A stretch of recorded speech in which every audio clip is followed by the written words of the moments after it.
Narrator. The wind howled through the gaps in the metal walls, carrying with it the bitter cold of a Michigan December. Lisa Martinez pressed her back against the thin interior of the trailer, feeling every gust as if there were no barrier at all. Her daughter, Emma, sat huddled on the narrow bench seat, wrapped in 2 blankets that did little to stop her shivering. Emma, Mom, I can barely feel my fingers. Narrator. Lisa looked at her 12-year-old daughter and felt her heart crack a little more. This wasn't supposed to be their life. Just 6 months ago, they'd had a small apartment, nothing fancy, but it had heat and running water and walls that kept out the Michigan winter. Then the factory where Lisa had worked for 8 years closed down, taking with it not just her paycheck, but her health insurance, her sense of security, everything she'd built since Emma's father walked out when Emma was 3. Lisa, I know, baby, just hold on a little longer. I'm going to figure this out. Narrator. But Lisa wasn't sure she believed her own words anymore. She glanced at her phone, the battery at 7% because she'd been rationing the charge, afraid to drain it completely and lose her only connection to potential job opportunities.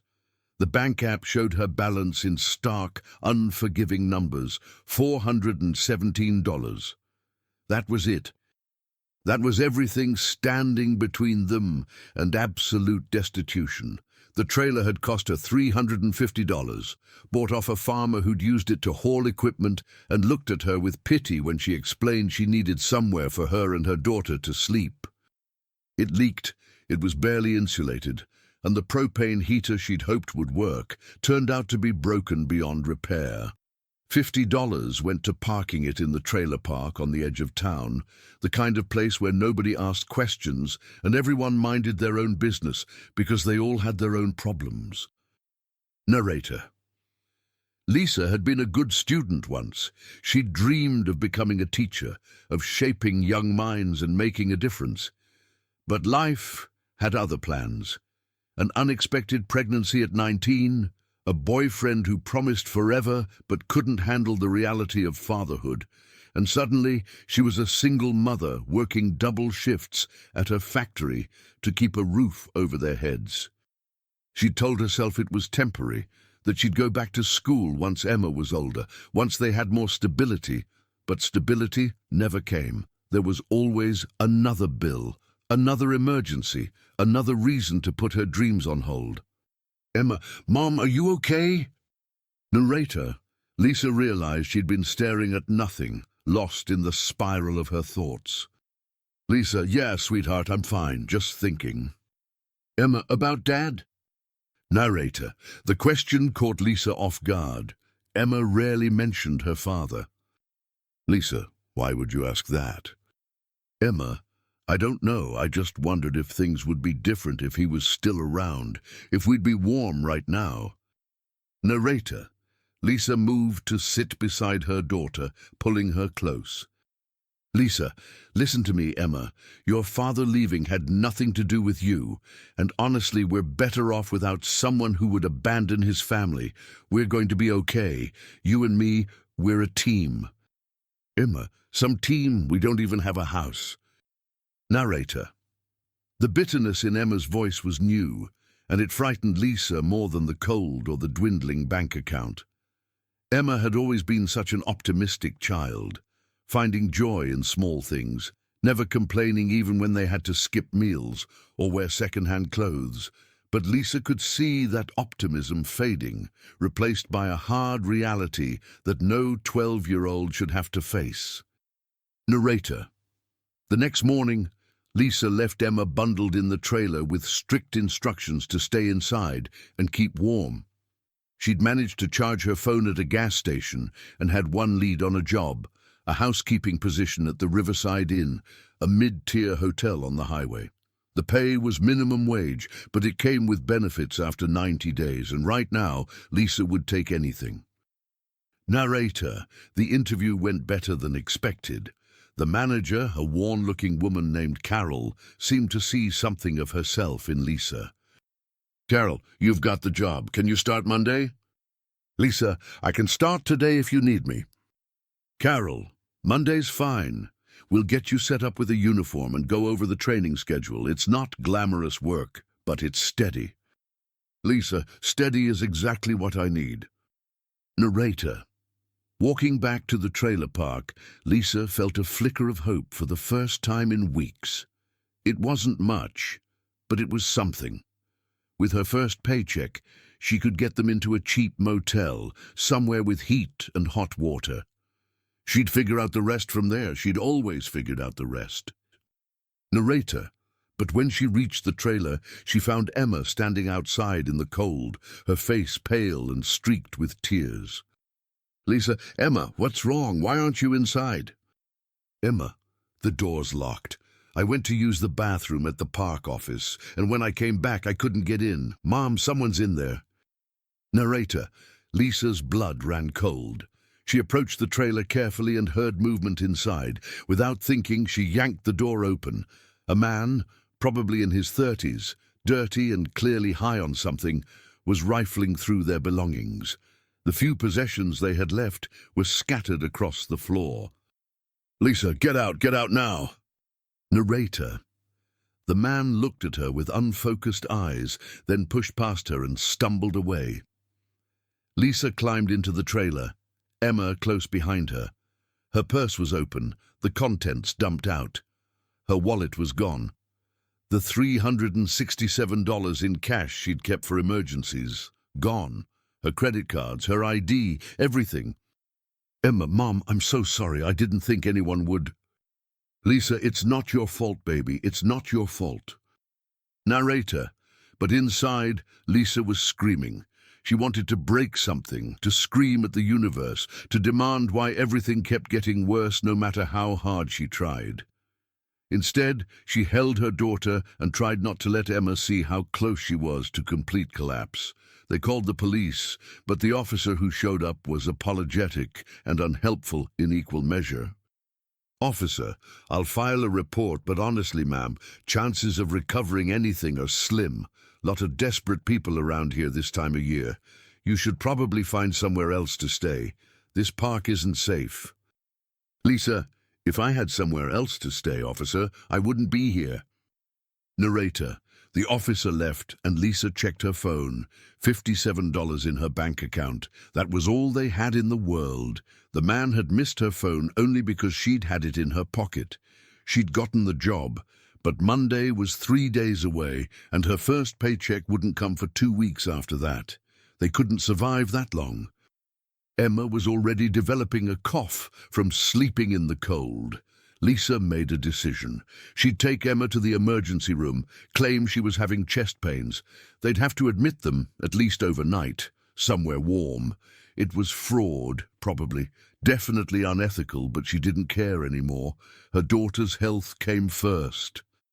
Narrator, but Emma had other ideas. Emma, Mom, I have something to tell you. I didn't want to say anything before because I didn't want to get your hopes up, but now I think we need to try. Lisa, try what, sweetheart? Emma, do you remember Mrs. Henderson? Narrator, Lisa thought for a moment. The name was familiar. Lisa, your second grade teacher? Emma, yeah, she was always really nice to me. She used to let me help her organize the classroom after school when you were working late. One day she told me something. She said her father had left her a house when he died, but she didn't know where it was. He'd had dementia at the end, and all his paperwork was mixed up. She'd tried to find it but couldn't, and eventually she just gave up. She said it was probably sold for taxes or something, but Mom, she gave me a box of his old papers. She said if I ever wanted to play detective, I could try to figure it out. She was joking, I think, but I kept the box. It's under the bench seat in the trailer. Lisa, Emma, why are you telling me this? Emma, because maybe there's something in there that could help us. I don't know, it's probably stupid, but what if the house is still out there somewhere? What if it's worth something? Narrator, Lisa wanted to tell her daughter that real life didn't work that way, that lost houses didn't just materialize when you needed them. But looking at Emma's hopeful face, she couldn't bring herself to crush that hope. Lisa, okay, let's take a look. Narrator: the box was old and water-damaged, filled with papers that were yellowed and brittle. Most of it was nonsense, old bills and receipts from the 1970s and 80s. But buried near the bottom, Lisa found a deed. Property in Marquette County, deeded to Robert Henderson in 1973. There was an address, or at least a description of the location. Northern Michigan, way up in the Upper Peninsula. Emma, is that it? Is that the house? Lisa, maybe. But Emma, even if this house exists, it's been abandoned for decades. It's probably fallen down or been claimed by the county for unpaid taxes. Emma, but we could check, right? We could drive up there and see. Narrator: Lisa looked at the deed, then at her phone. Marquette County was over 5 hours away. She had less than $60, but she also had nothing else, no other options, no other hope. And maybe, just maybe, Emma was right. Maybe they needed to at least try. Lisa, okay, we'll go. But Emma, I need you to understand that this is a long shot. We're probably going to drive all that way and find nothing. I don't want you to be disappointed. Emma, I won't be. At least we'll be trying something. That's better than just sitting here freezing. Narrator: they packed what little they had left into 2 backpacks and left the trailer behind. Lisa used $30 to fill the gas tank of their battered Honda Civic, the car that had somehow survived every other disaster. They drove north, through small towns and frozen forests, the landscape growing more remote with every mile. Emma was quiet, staring out the window, and Lisa wondered what was going through her daughter's mind. Did she really believe they'd find something, or was this just a distraction from their grim reality? Narrator: they stopped at a gas station to ask for directions. The attendant, an elderly man with kind eyes, studied the deed. Attendant: Henderson property, huh? Yeah, I know where that is. Keep going north about 20 miles, turn left on Old Forest Road. There's a bunch of old homesteads back in there. Most of them are gone now, reclaimed by the woods. But some are still standing. Lisa, thank you. Attendant, you folks okay? You look like you've had a rough time. Narrator: Lisa felt tears prick her eyes at the simple kindness in his voice.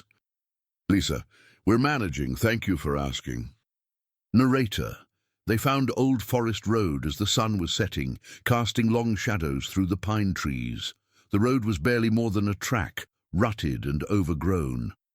Lisa drove slowly, afraid of damaging the car. Then, almost hidden by overgrown brush, they saw it.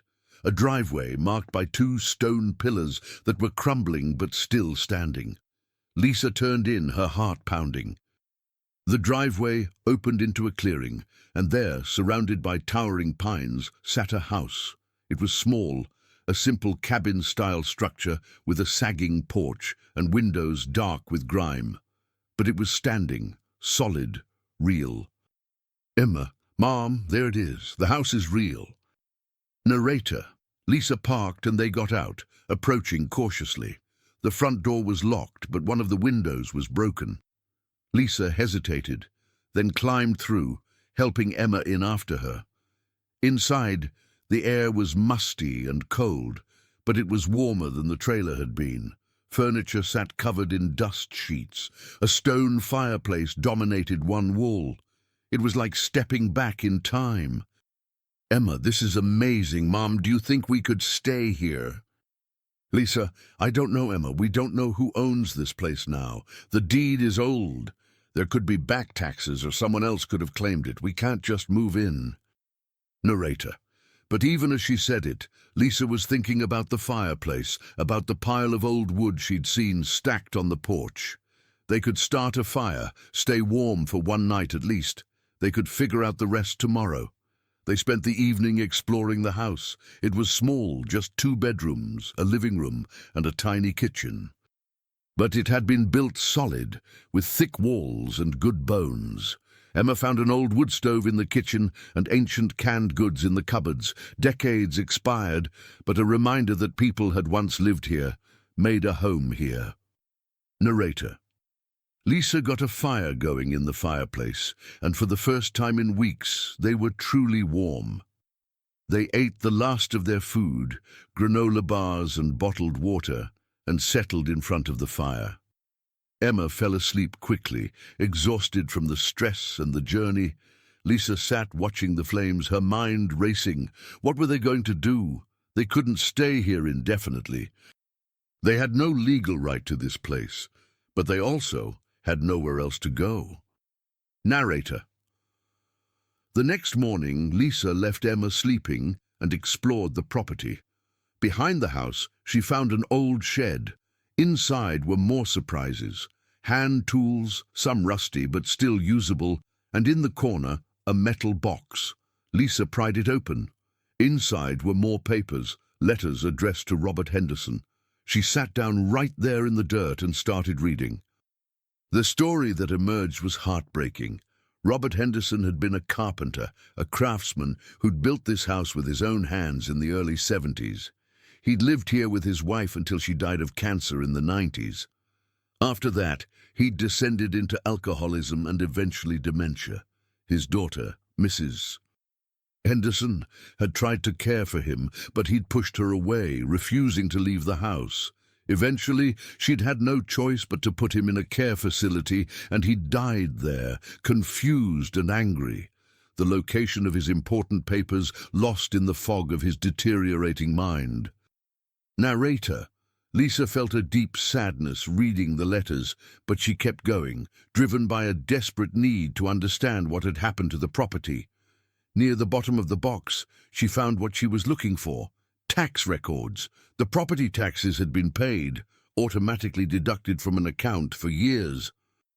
But the account had run dry in 2015, and since then, the county had been placing liens on the property.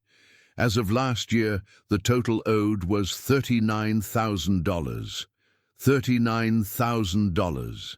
It might as well have been $39 million for all the chance Lisa had of paying it. But the property hadn't been seized yet. It was in limbo, waiting for someone to either pay the debt or for the county to finally foreclose. Lisa's hands were shaking as she carried the box back to the house. Emma was awake, huddled by the fireplace. Emma, did you find anything? Lisa, yeah, I found something. Emma, this house technically still belongs to the Henderson estate, but there's a huge tax debt. $39,000. If we could pay that, the house could be ours. Well, it could belong to Mrs. Henderson technically, but I think she'd let us stay here. She might even give it to us. She told you she'd given up on ever finding it. Emma, $39,000. Mom, we don't have $39. Lisa, I know. Narrator. They sat in silence, the momentary hope crushed by reality. Lisa wanted to scream at the unfairness of it all. They'd found the house, had actually found it, but it was still out of reach, taunting them with possibility while remaining utterly unattainable. Emma, what if we ask people for help, like online? People do that sometimes, right? They ask for donations. Lisa, Emma, I don't think anyone's going to give us that kind of money, and besides, we don't even have internet access right now. Emma, but we could go to the library. We could try, Mom. We have to try something. Narrator. Lisa looked at her daughter, at the determination in her young face, and felt something shift inside her. Emma was right. They had to try something, anything. She'd spent so long just surviving, just reacting to each new disaster, that she'd forgotten what it felt like to actually fight back. The library in the nearest town was small, but had free internet and a kind librarian who didn't ask why a woman and a child were spending the entire day on the computers. Lisa set up a crowdfunding page, feeling awkward and ashamed as she typed out their story. She'd never been good at asking for help, had always prided herself on being independent. But desperation had a way of stripping away pride. Narrator. The page went live, and for the first few hours, nothing happened. Lisa felt foolish for even hoping, but then, slowly, donations started to trickle in. $5 here, $10 there. A woman named Sarah, who said she'd been homeless once too. A man named James, who'd lost his job and understood how fast everything could fall apart. Lisa watched the total climb. $100, $200, $500. But at this rate it would take years to reach $39,000. Then Emma posted the link on a local community forum, telling their story in her own words. And something unexpected happened. The story got picked up by a local news site, then a regional one. A reporter called Lisa, wanting to do an interview. Lisa was terrified, hating the idea of their private struggle becoming public entertainment, but Emma convinced her. "Emma, Mom, people want to help, we just have to let them."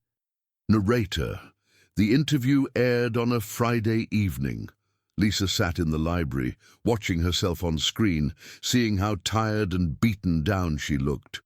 The reporter had done a good job, showing the abandoned house, explaining the situation with the back taxes, making it clear that this wasn't about a handout, but about a family trying to claim a piece of property that should have been theirs. The donations exploded overnight. Thousands of dollars poured in, then tens of thousands. People from across the country sent money, sent messages of support, sent prayers and good wishes. Lisa couldn't believe it was real. She kept refreshing the page, watching the numbers climb, expecting it to be some kind of mistake or cruel joke.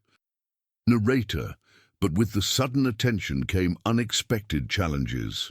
The comment sections filled not just with support, but with judgment.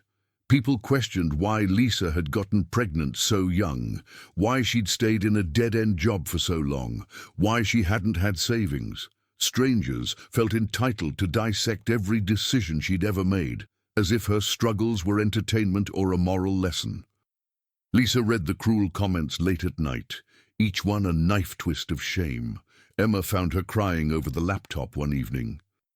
"Emma, Mom, what's wrong? We're getting the money. We're going to save the house." Lisa, "I know, baby, it's just... Some people are saying such awful things. They're saying I'm a bad mother, that I made poor choices, that I don't deserve help." Emma, "Those people don't know you. They don't know us. They don't know what you've sacrificed for me, how hard you've worked. Mom, you worked 2 jobs for years. You never bought anything for yourself. Every single thing you did was for me. Anyone who says you're a bad mother is wrong. They're just wrong." Narrator. Lisa pulled Emma close, drawing strength from her daughter's fierce loyalty. But the comments had awakened something in Lisa, an old wound she'd thought had healed. The shame of being a teenage mother, of disappointing her own parents who'd wanted so much more for her, of watching her classmates go off to college, while she changed diapers and worked night shifts. She'd buried that shame deep, convinced herself it didn't matter anymore. But apparently it did. Apparently some part of her still believed she deserved the judgment, that her struggles were punishment for youthful mistakes. Narrator. The librarian, a woman named Margaret, who'd been quietly supportive throughout their ordeal, noticed Lisa's distress. "Margaret, you can't read those comments. People who leave cruel comments online, they're not happy in their own lives. Hurt people hurt people. You focus on the ones who are helping, on the thousands of people who saw your story and wanted to make it better." Lisa, "But what if they're right? What if I did make terrible choices? What if I'm just another statistic, another cautionary tale?" Margaret, "Lisa, listen to me.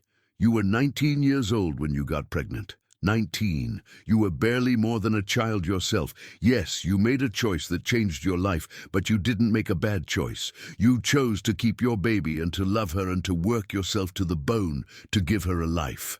That's not a cautionary tale. That's a story of sacrifice and love. Don't let anyone make you ashamed of that." Narrator. Margaret's words helped, but Lisa still struggled. She'd spent so many years defining herself by her limitations, by what she couldn't provide rather than what she could. The sudden visibility, The exposure of their private pain for public consumption felt like standing naked in front of a crowd. Some people saw her humanity and responded with compassion. Others saw weakness and responded with contempt. Learning to accept the first while ignoring the second was harder than Lisa had anticipated. Narrator. Meanwhile, Emma was dealing with her own challenges. Kids at school had seen the news story. Some were kind, but others were cruel in the way only middle schoolers could be. They made jokes about Emma being homeless, called her trailer trash, asked if she was going to beg for money from them too. Emma came home from school one day with red eyes and a tight jaw. Lisa, what happened? Emma, nothing. I don't want to talk about it. Lisa, Emma, please. Tell me what's going on. Emma, some kids at school are being jerks, okay? They're making fun of us, making fun of you, saying we're pathetic, that we should be embarrassed to have everyone know we were living in a trailer. Narrator. Lisa felt rage boil up inside her, fierce and protective. Lisa, those kids don't matter. Their opinions don't matter. Emma, but Mom, what if they're right? What if we should be embarrassed? Everyone knows now. Everyone knows we had nothing, that we needed help. Maybe we should have just kept quiet and figured it out on our own. Lisa, no. Emma, no. There is absolutely nothing embarrassing about struggling. There's nothing embarrassing about needing help. What would be embarrassing is having the ability to help someone and choosing cruelty instead. Those kids who are making fun of you, they should be embarrassed. Their parents should be embarrassed for raising children who think poverty is a punchline. But you? You have nothing to be ashamed of. Emma, then why do I feel so ashamed? Narrator. Lisa sat down beside her daughter, searching for the right words. Lisa, because we live in a world that teaches us that needing help is weakness, that struggling means you've failed. But that's wrong, Emma. That's completely wrong. Struggling means you're human. Asking for help means you're brave. And the people who helped us, the thousands of strangers who sent us money and support, they didn't do it because they pitied us. They did it because they recognized our humanity, our worth, our right to a safe and stable life. Don't let anyone make you feel small for being human. Narrator. Emma was quiet for a long time, processing. Emma, I want to go back to school tomorrow and tell everyone what I think of them. Lisa, I understand the impulse, but Emma, here's what I've learned. The best response to cruelty isn't more cruelty, it's dignity. You go back to school, you hold your head high, and you refuse to let their words change how you see yourself. Because the truth is, you're stronger than any of those kids. You've survived things they can't even imagine. Their cruelty comes from ignorance and insecurity. Your strength comes from real experience, real survival. Emma, that's a lot harder than just telling them off. Lisa, I know, but it's also more powerful. And Emma, someday those kids are going to face their own struggles. Everyone does eventually. And maybe, just maybe, when they do, they'll remember you. They'll remember the girl they made fun of who handled it with grace and dignity, and maybe they'll be kinder because of it. Narrator. It was a lesson Lisa was still learning herself, how to face judgment with dignity rather than shame or anger. Over the next weeks, as the donations continued to pour in and the total climbed toward their goal, Lisa and Emma both had to learn how to exist in the spotlight while maintaining their sense of self. It wasn't easy. There were days when Lisa wanted to shut down the campaign, disappear back into anonymity, accept their fate rather than continuing to expose themselves to both kindness and cruelty. But Emma wouldn't let her give up. Emma, we started this, Mom. We have to see it through. And besides, look at all these messages. Look at how many people are telling us we inspired them, that our story gave them hope. We're not doing this just for us anymore. We're doing it for everyone who's struggling and feels alone. Narrator. Emma was right, though it terrified Lisa to think of herself as any kind of inspiration. She was just a woman who'd made mistakes and was trying to survive them. But the messages kept coming, hundreds of them, from people all over the country sharing their own stories of struggle and survival. Single mothers who'd been where Lisa was. People who'd lost jobs, lost homes, lost hope. They wrote to say that seeing Lisa and Emma fight back had made them want to fight too, had reminded them that giving up wasn't the only option. Narrator. One message in particular struck Lisa deeply. It was from a woman named Patricia, who explained that she'd been about to give her children up to foster care because she couldn't provide for them anymore. But after seeing Lisa's story, after seeing the community rally around a struggling family, she decided to try asking for help instead. She'd reached out to local churches and community organizations, and they'd come through for her. She still had her children. She wrote that Lisa had saved her family by being brave enough to share her own struggle. Lisa, Emma, read this. This woman, she says, we saved her family. Emma, we didn't save anyone, Mom. We just told the truth about what we were going through. Lisa, maybe that's what saves people sometimes. Just knowing they're not alone, that someone else understands. Narrator. As the campaign neared its goal, Lisa started planning for what would come next. The money would cover the back taxes, but there was still so much to figure out. The house needed extensive repairs. They'd need furniture, dishes, basic supplies. Emma would need to transfer to a new school. Lisa would need to find work in the area. The list of challenges was overwhelming, but for the first time in months, Lisa felt capable of facing them. She wasn't facing them alone anymore. The community that had rallied around them online had connected her with resources she'd never known existed. A contractor who offered to do repairs at cost. A furniture store owner who donated beds and a couch. A school counselor who helped facilitate Emma's transfer and made sure she'd have support. Narrator. The day the campaign reached $40,000, Lisa and Emma were in the library as usual. They watched the number tick over and just sat in stunned silence for several minutes. Emma, we did it, Mom. We actually did it. Lisa, no, baby, a lot of people did it. We just gave them a reason to. Narrator. But that night, lying on a cot in a homeless shelter where they'd been staying since leaving the trailer park, Lisa had a panic attack. The reality of what came next, of actually claiming the house and starting over, suddenly felt impossible. She'd gotten so used to surviving, to just making it through each day, that the thought of actually building a life, of having stability and security, felt foreign and terrifying. What if she couldn't do it? What if she failed again?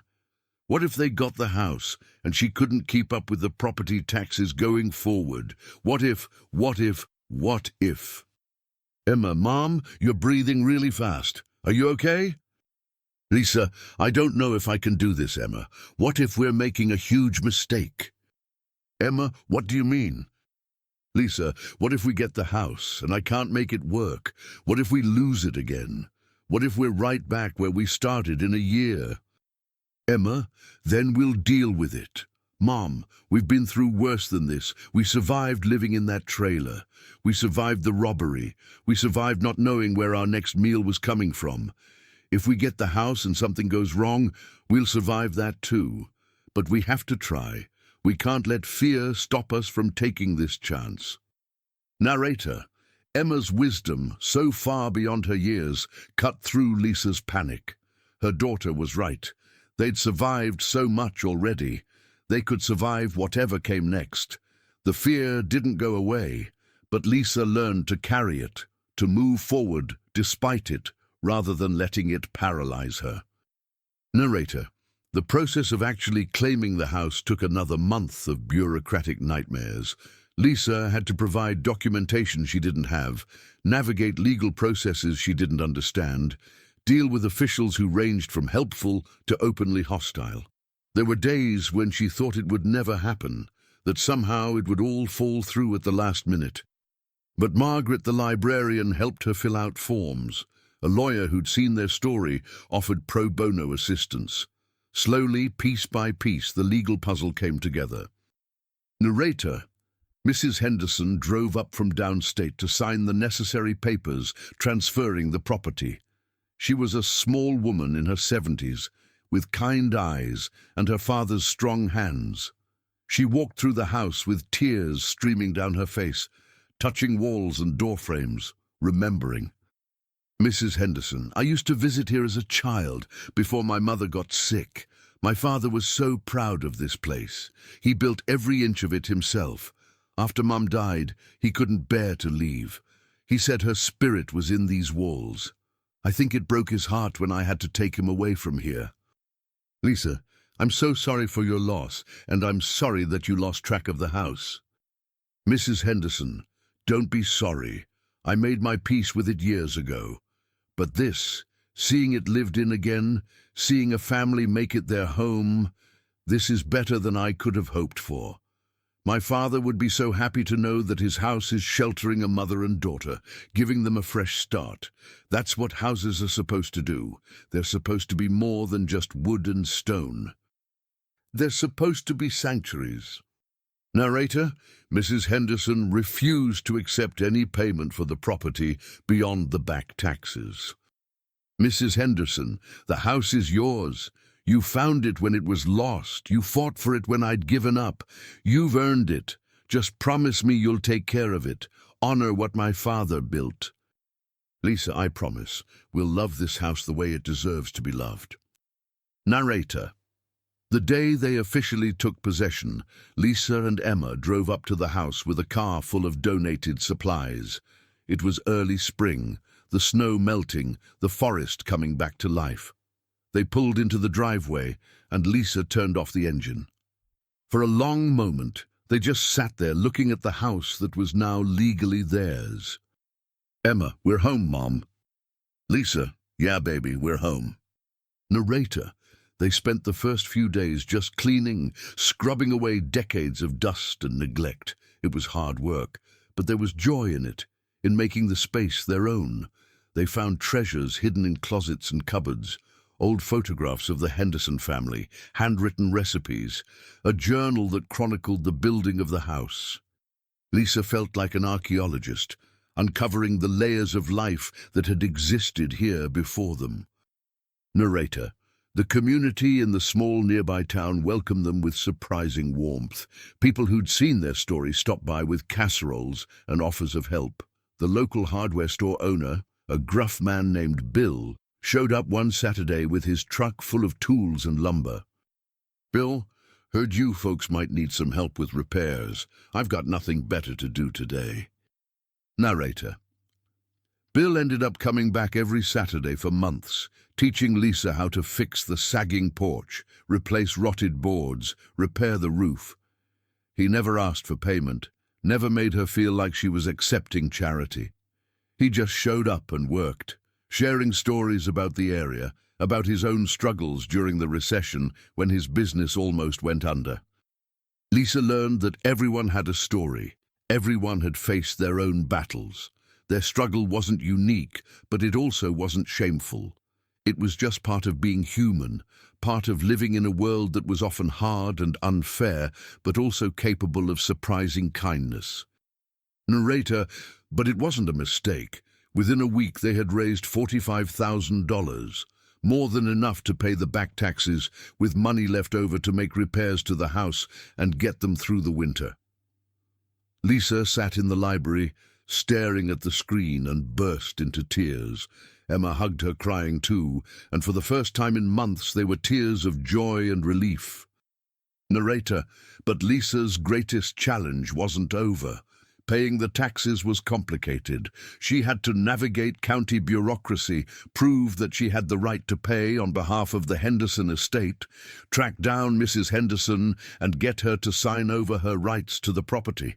It took weeks of phone calls, of filling out forms, of explaining her situation over and over to skeptical officials.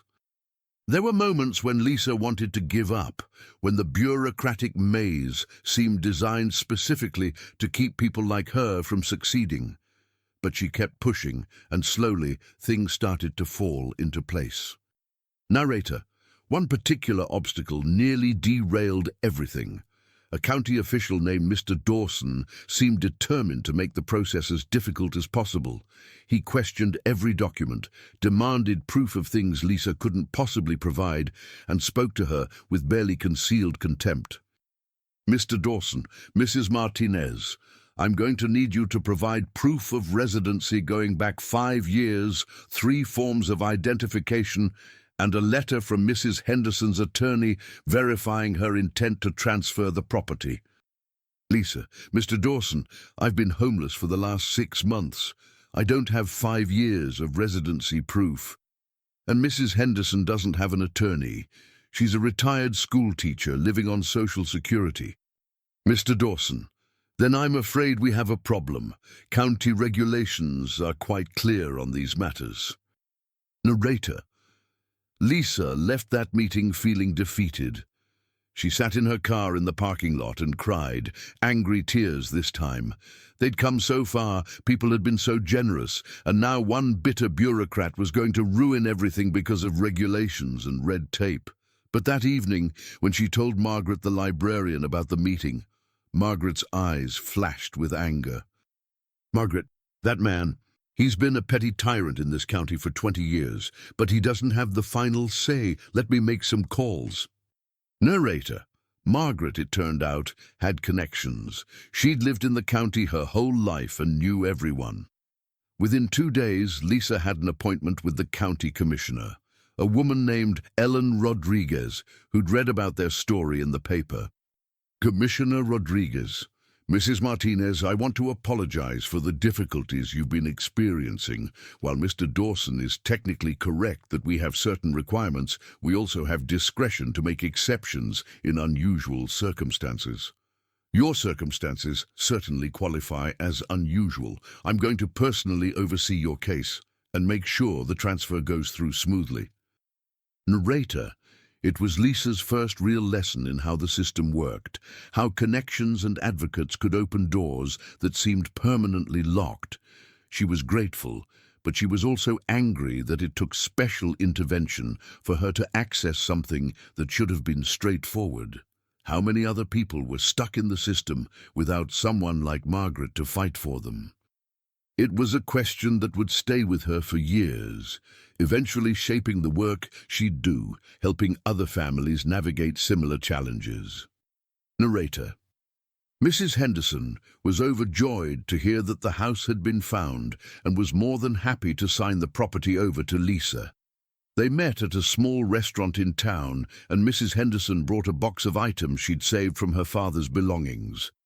"Mrs. Henderson, these are things that belonged in the house originally. Some photographs, a set of dishes my mother loved, my father's tools. I want you to have them. They belong there." "Lisa, Mrs. Henderson, this is too much. These are family heirlooms."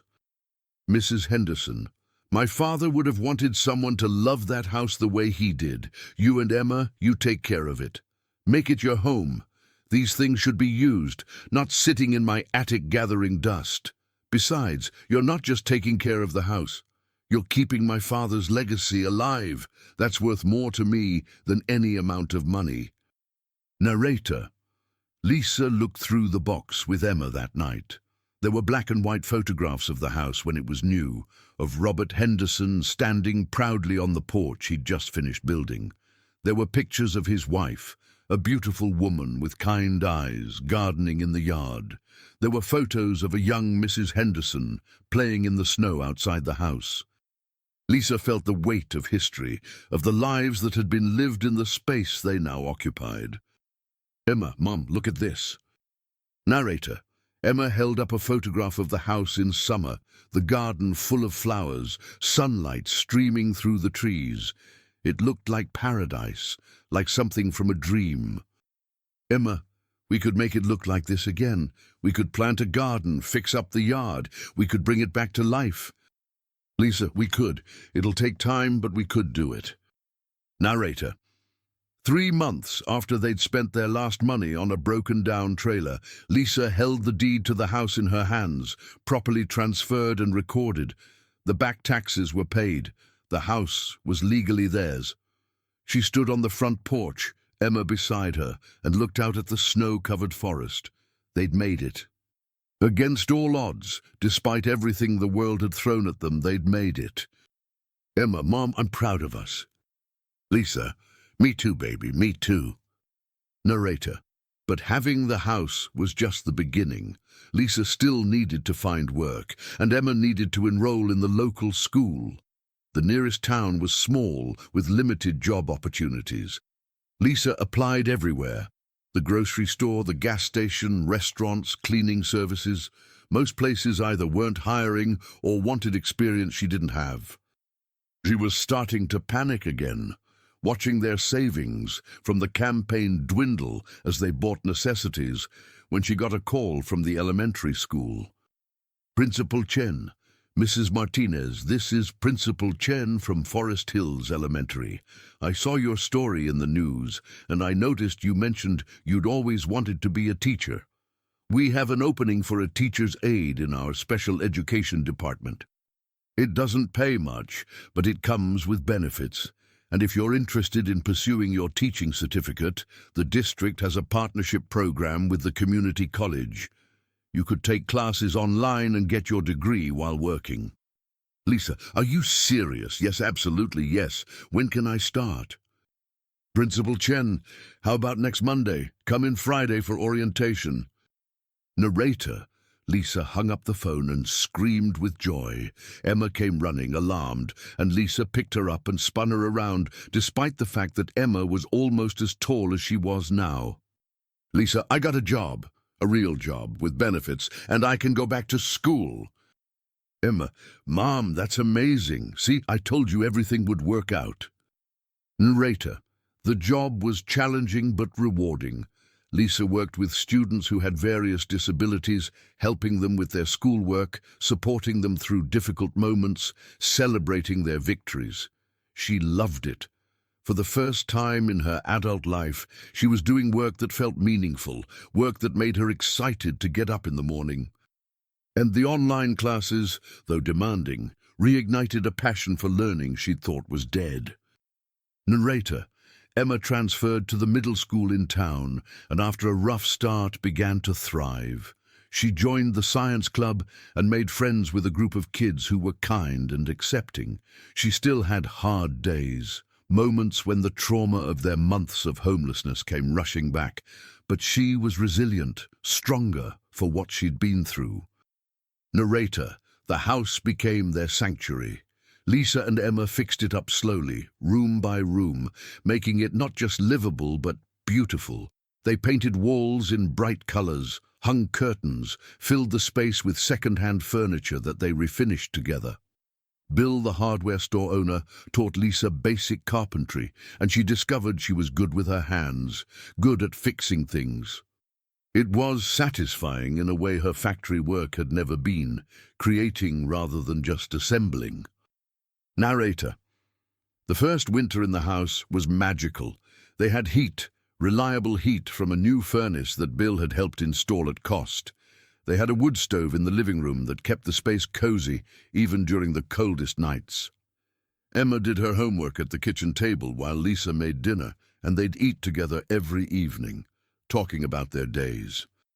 It was such a simple thing, such an ordinary routine, but to Lisa it felt like a miracle. Narrator. Spring came, and they planted a garden using seeds donated by neighbors. Lisa had never gardened before, but she learned, getting advice from locals who'd been growing vegetables in the harsh northern climate for generations. She learned about frost dates and soil composition, about companion planting and pest management.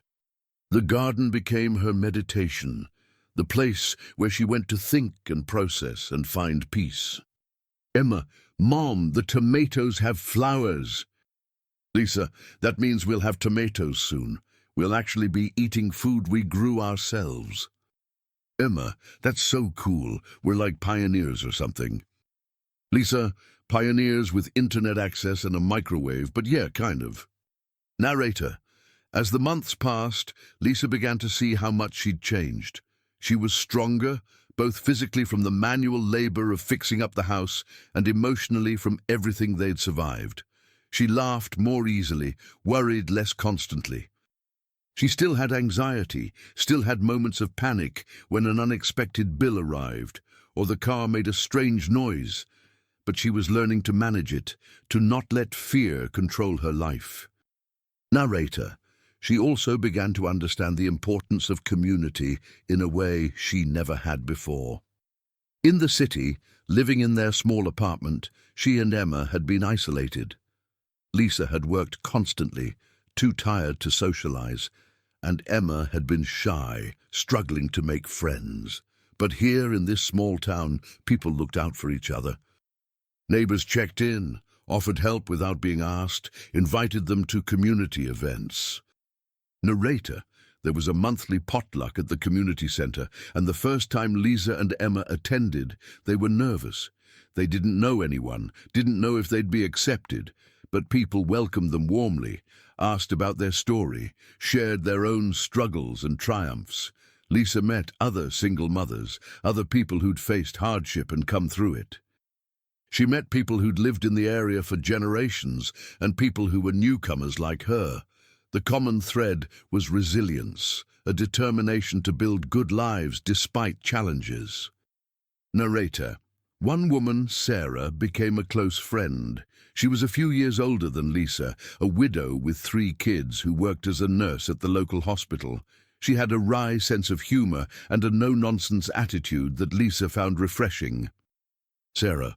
So you're the woman from the news story, the one who spent her last $400 on a trailer. Lisa, that's me, not my proudest moment. Sarah, are you kidding? That's a boss move. You were doing whatever it took to keep your kids safe. I respect that. Narrator. Sarah invited them over for dinner, and her kids and Emma hit it off immediately.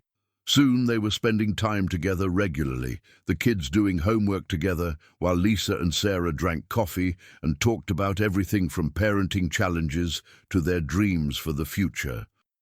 Sarah had her own story of struggle, of losing her husband to cancer and nearly losing her house when the medical bills piled up. But she'd fought through it, had found ways to survive and even thrive. Sarah.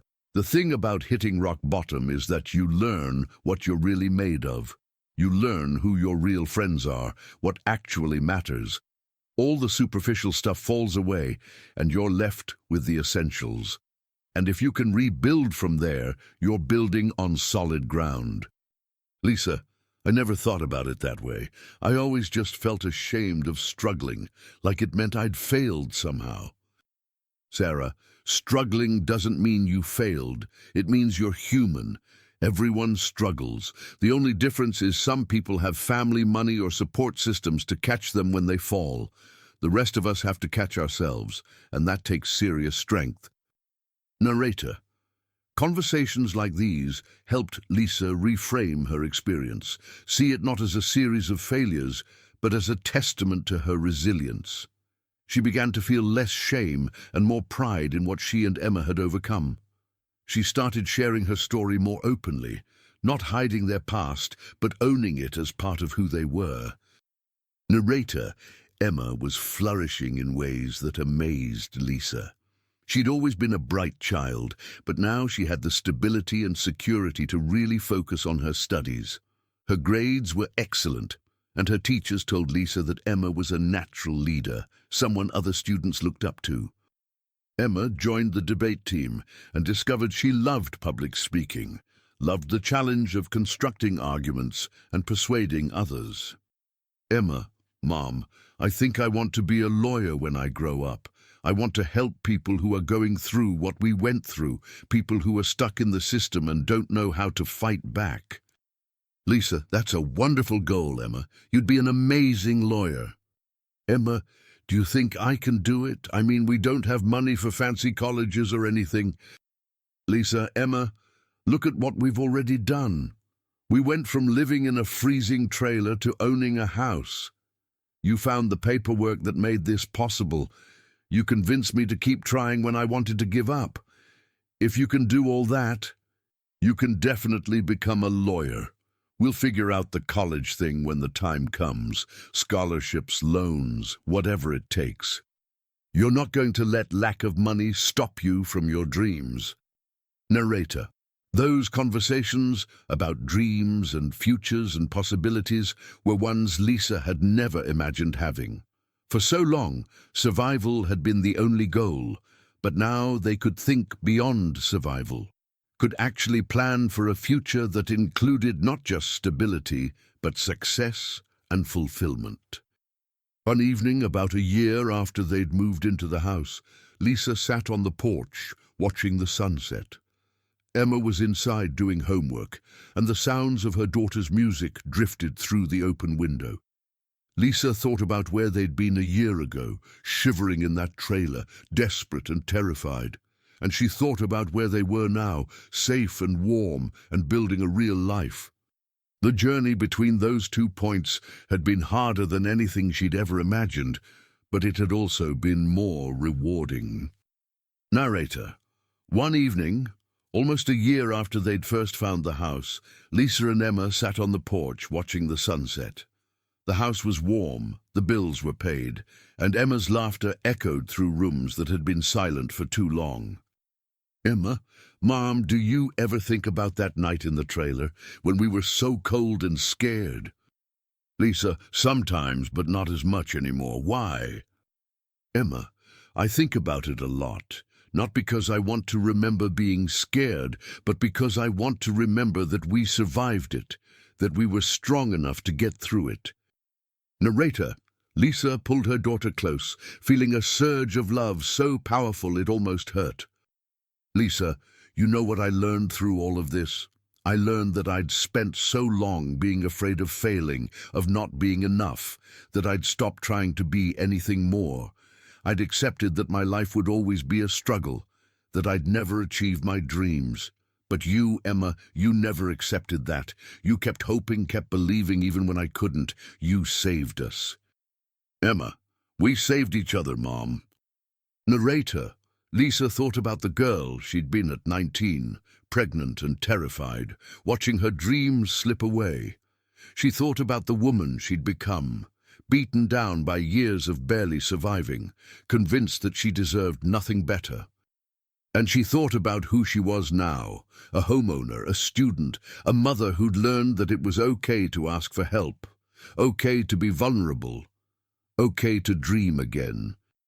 The house had given them stability, but the journey to get it had given them something more valuable, the knowledge that they were stronger than they'd ever imagined, that they could face impossible odds and come out the other side, that they deserved good things and had the courage to fight for them. Narrator. Mrs. Henderson came to visit them that spring, marveling at what they'd done with the place. She walked through the rooms, touching walls her father had built with his own hands, and cried with gratitude that his legacy had become someone else's new beginning. Mrs. Henderson, he was a difficult man at the end, my father, but he was a good man, and he built this house with love. I'm so happy it's filled with love again. Narrator.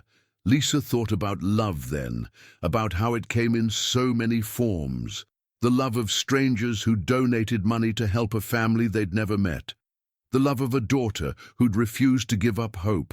The love of a teacher who'd given a box of papers to a second grader, never imagining what might come of it. Love wasn't always romantic or dramatic. Sometimes it was quiet and practical and showed up in unexpected ways. Narrator. The local news did a follow-up story a year later, showing the house transformed, showing Lisa graduating with her teaching certificate, showing Emma thriving in school. The reporter asked Lisa what she wanted people to take away from her story. Lisa, I want people to know that it's okay to struggle. It's okay to hit rock bottom, but it's not okay to stay there if you have any way out. I spent so long being ashamed of needing help that I almost let pride destroy us. The moment I let go of that shame, the moment I admitted I couldn't do it alone, everything changed. And I want people to know that there are good people in this world, people who care, people who will help if you just ask. I'll never forget the kindness of strangers who gave us a second chance. Narrator Emma had her own message. Emma, I want kids who are going through hard times to know that it can get better. I know it doesn't always feel like it, especially when you're cold and hungry and scared, but it can get better. You just have to hold on and keep hoping, even when hope seems stupid, especially when hope seems stupid. Narrator.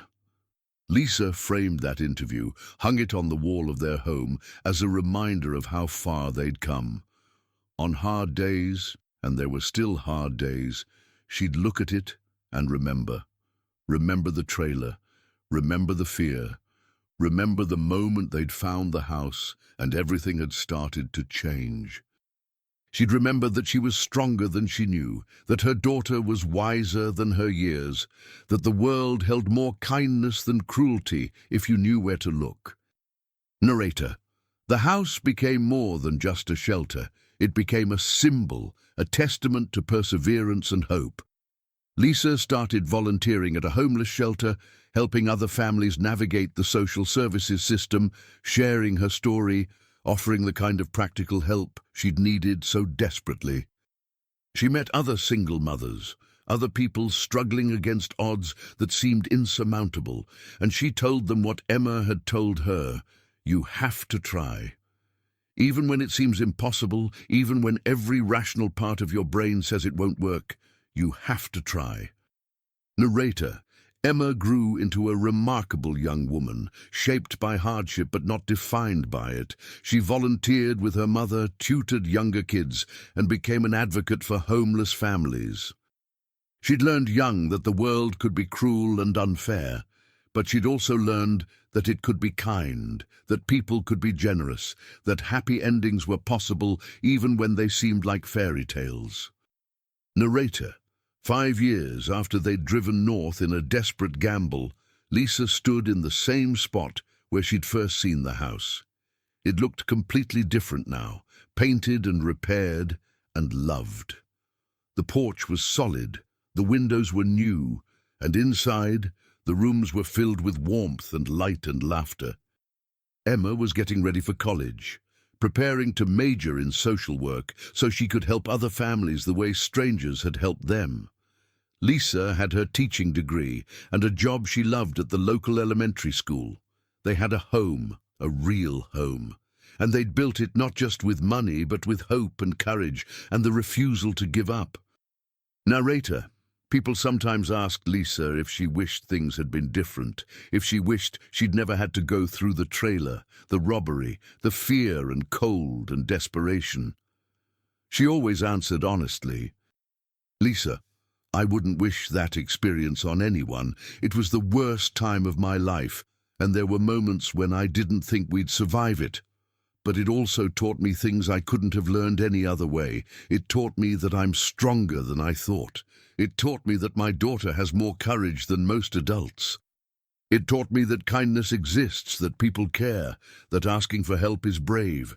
And it taught me to appreciate what I have, to never take for granted a warm home and food on the table. So no, I wouldn't choose to go through it again. But I also wouldn't trade what I learned from it. Narrator. Emma had her own perspective. Emma, that time was scary, and I never want to be that cold or that afraid again, but it showed me what Mom and I could do when we worked together. It showed me that I don't have to be helpless just because I'm young. I had the idea to look for the house. I pushed Mom to try when she wanted to give up. I learned that I have power, that I can make things happen. That's a good thing to learn when you're 12 years old. Narrator. The house stood solid through the seasons, through winters that were harsh and summers that were beautiful. It weathered storms and sheltered the family who lived within its walls. It was no longer abandoned or forgotten. It was alive again, filled with the sounds of cooking and conversation, of study and laughter, of a mother and daughter who'd found their way home against all odds. Narrator. Lisa thought often about that moment in the trailer when Emma had mentioned the box of papers, when a child's hope had sparked a desperate journey that changed everything. She thought about all the small decisions and coincidences that had led them here. Mrs. Henderson giving the box to Emma, the news story being picked up, the thousands of people who'd chosen to donate. Any one of those things going differently, and they wouldn't be here now. It was humbling and terrifying and wonderful all at once. Narrator. On the 5-year anniversary of the day they'd found the house, Lisa and Emma planted a tree in the front yard, a maple that would grow tall and strong and provide shade for generations to come. As they patted down the soil around the young sapling, Lisa spoke. "Lisa, this tree is our promise, a promise that we're here to stay, that we've built something lasting, that we won't forget where we came from or the people who helped us get here.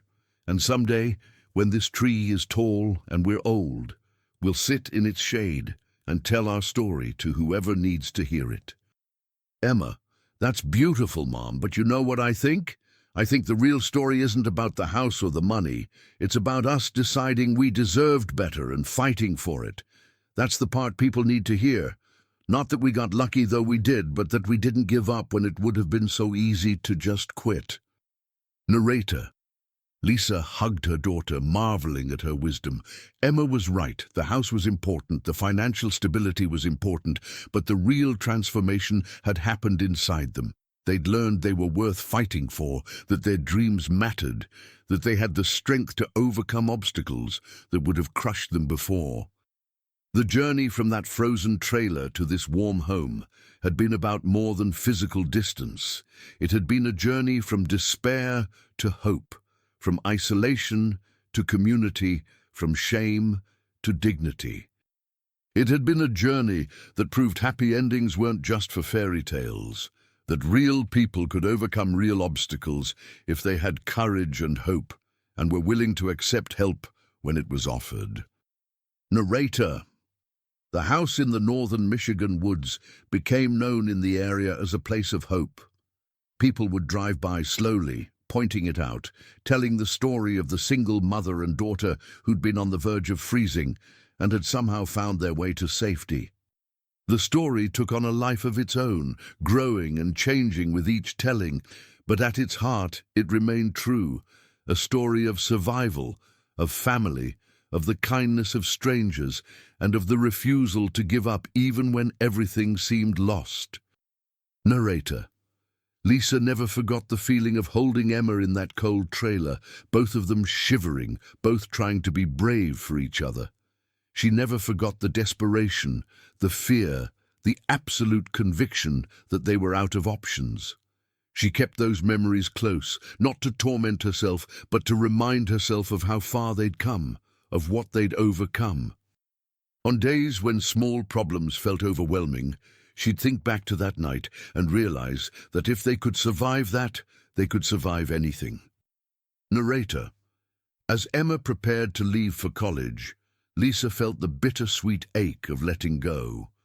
But this time, unlike all those years ago when Emma's father had left, this separation was natural and right.